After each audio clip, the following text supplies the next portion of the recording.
سفیر کی بیٹی کا مبینہ اغوا کا واقعہ، وزیر اعظم کا نوٹس۔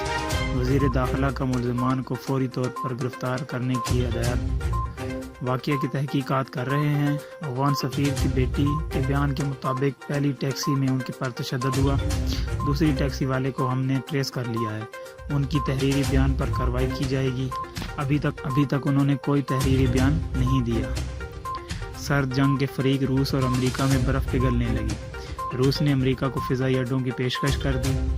روسی اخبار کے مطابق بائیڈن سے ملاقات میں پیوٹن نے پیشکش کی تھی۔ روسی اخبار کے مطابق امریکہ کرغزستان، تاجکستان میں روسی اڈے استعمال کر سکتا ہے۔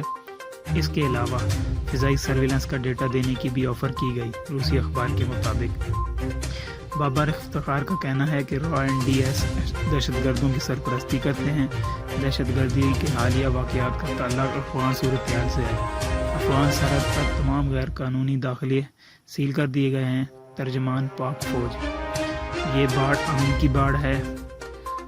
افغانستان میں امن عمل کی ضمانت نہیں دے سکتے۔ افغانستان کی صورتحال بھارت بوکھلاہٹ کا شکار ہے۔ افغان امن کے لیے سب سے زیادہ پاکستان نے کوشش کی ہے۔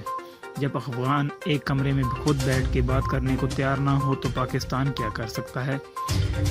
پاک چین منصوبہ کے دشمنوں نے پہلے بھی سی پیک کو نقصان پہنچانے کی کوشش کی، لیکن پاک چین تعلقات مثالی ہیں۔ طالبان ترجمان نے کہا ہے کہ بغیر فوج استعمال کیے افغان کے 193 اضلاع پر قبضہ کیا ہے، جب چاہیں پورا افغانستان کنٹرول کر سکتے ہیں۔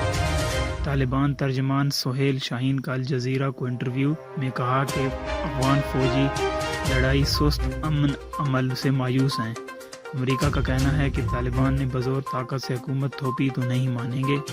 افغانستان میں جاری لڑائی سے عوام در بدر، صوبہ تخار میں ہزاروں خاندان کی نقل مکانی، سکولز اور دیگر محفوظ مقامات پر پناہ لینے پر مجبور۔